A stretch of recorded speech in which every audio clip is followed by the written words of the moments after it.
for listening to our podcast. Hope you got some insight and a few laughs. That's all for now, folks. Yes, goodbye. Till next time, as long as we don't die. Okay, this is Big Burn on the No Nonsense Podcast with Beals on November 21st. Episode 23. I'm just kidding. November 20th.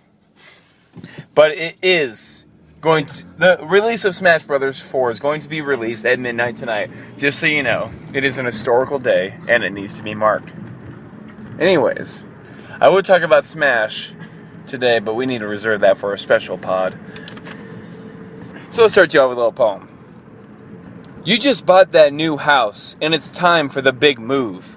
But how? A plastic bag? A paper sack? Nah, these just won't do. What could possibly help you transport all your possessions? Are you stressed? Are you nauseous? Don't worry, podcastees. I have the solution. That's right, I'm talking about cardboard boxes. So, Beals, I just want to ask you about cardboard boxes. What have cardboard boxes done for you on a personal level? You know, back in the 70s when I was living in downtown, I had to resort to using a cardboard box as my home. It did dual as a mobile home, so I could roam about freely around the whole city. So you use them to roam. Do you, have you ever roamed around a buffalo? I have been where the buffaloes have roamed, and I have seen where the gods have seen. And when I got inside that box, I knew that the end was near, so what I did was I cut off the top to the bottom, and then I got naked, and I wrote on the sign, "The end is near," and I grew a beard, and I walked around the streets. Nice. Have you ever moved before? I'm usually pretty stable. I don't do much movement. I don't like to do that. It kind of hurts my joints. They say objects set in motion tend to stay in motion there, Beals. So what you're saying is you are a stationary being. A theory that is actually ready to be disproven. I don't think that's actually a scientific law or fact. I think that... Do you think it's going to take a garage door engineer to disprove this theory? I think what it really is going to take is a garage door dock specialist to really understand how the interworkings of physics have been so incorrect for all these years, ever since, well, of course, the days of Newton. Well, I mean, that makes me want to talk about, the blue chip recruits in terms of garage door techs, what do you think's more competitive out there? Competitive sport, recruits, like 5-star recruits in football or basketball, and what's more highly coveted, and more like, oh man, that's what I want to be in my life. That or garage door tech recruits. I heard they're scouting garage door tech recruits starting at age 12 now. Garage door tech recruits are not starting at 12, they're starting at 11, which is an astounding change from the 12. And we think that with the advent of new introductory rates, children are finding themselves more inclined to seek a career in garage doors, simply because, first and foremost, they're no longer made out of cardboard boxes. They're made out of 100% real steel. Right. And then also, it's just better job security.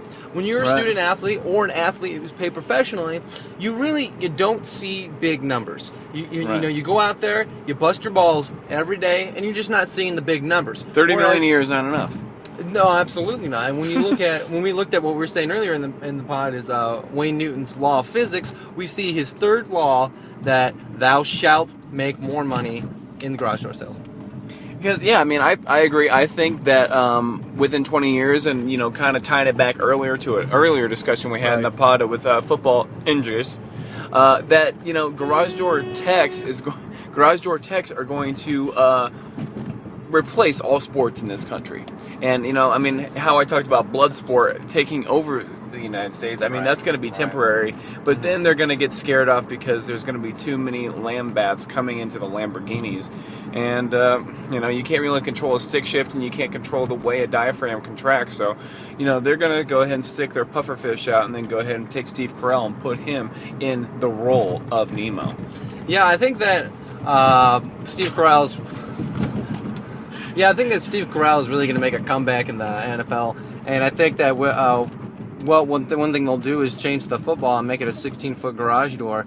And so I think it's just a little bit more safer because more people can put their hands on it at once. See, the problem is that you have one person putting their hands on the ball at the one time. It really eliminates the competitive level of the game because, first and foremost, children can't grab a hold onto it because they're too short. And then elderly can't grab a hold onto it because they're too tall. And so when you don't have a ball that's really in play like it could be, the advent of a new garage door based ball, a 16-foot ball would really make the game a lot more challenging, fun, and it would involve more systematic sisters of the game. And now for a quick news break.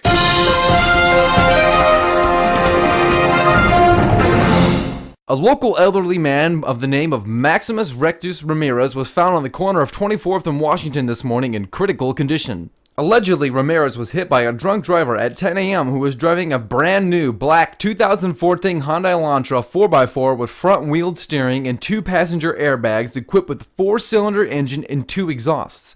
The interior is bathed with cream leather seats with an additional customized 1/4-inch stereo output jack for the rear passengers and heated seats for all 6 possible passengers. The stunning moonroof comes fully automatic with 3 separate options to fit your very own sun or moonlight desires. Ramirez was taken to Bergen Mercy Hospital in a used 2006 Ford Club wagon that formerly utilized its air conditioning feature, which has since been eradicated. Ramirez is reportedly still in critical condition. Damn, that sounded like a nice car. Now, I want to make sure we get back to cardboard boxes. Do you think cardboard boxes are going to be replacing the modern stadiums? Do you think that's the future of stadiums? That would just be an enclosed cardboard box compiled of, boxes that you could find, in most business and residential districts. What you'll actually find there, Keith, is that there's going to be cardboard boxes in your own living room. And so, therefore, you'll get the stadium experience of a cardboard box stadium inside your TV? Inside your own living room. And you replace it with a TV. Yeah, you replace your TV, your couch, everything you've got in the living room. You get a cardboard box, you get inside there with 2 crayons. You get green and blue, and you can draw any color you want from those and draw that on the wall. And you can produce any TV show that you would desire at any given moment in time. So you're saying the cardboard box is going to emit as much stimuli as a television box set? I would argue that the cardboard box is going to be at the forefront of the American industry? I would argue that the cardboard box is going to stop all production of every other box out there, whether it be television or plastic boxes. I think that it's all going to be made of cardboard, and I think it's going to revolutionize the way we look at business. Did you attend prom in a box? I didn't attend it. Hopefully you had a lucky night with that box wrapped around you. All right, Beals, that was a fruitful discussion of cardboard boxes. I really think that we know where we land now, and hopefully, that message gets filtered down to our podcastees and their network of friends as well. So could you please leave us with a little poem to summarize how we feel about cardboard boxes, please, Beals? Children in Africa who don't have homes really don't have floors. If they did have a home, it would be made out of garage doors. But since we are now in a new changing time, we're going to see that people can't afford garage doors. They don't have that kind of dime. So what we're going to find is a brand new way that you can make all the money without selling rocks. That's right. We're going to have you in the forefront of the industry making cardboard box. When you have all the boxes that you need to make a home, then you won't need to be driving day to day worrying about all those drones. If I were the one to stop making boxes happen, then you would look at me and say, wow, that's like entering the dragon. Thank you, Beals. That's Big Burn Beals signing off. No Nonsense Podcast. Burn Beals here with no nonsense, cause you can't make sense if you don't make sense. A pod with freestyle discussion,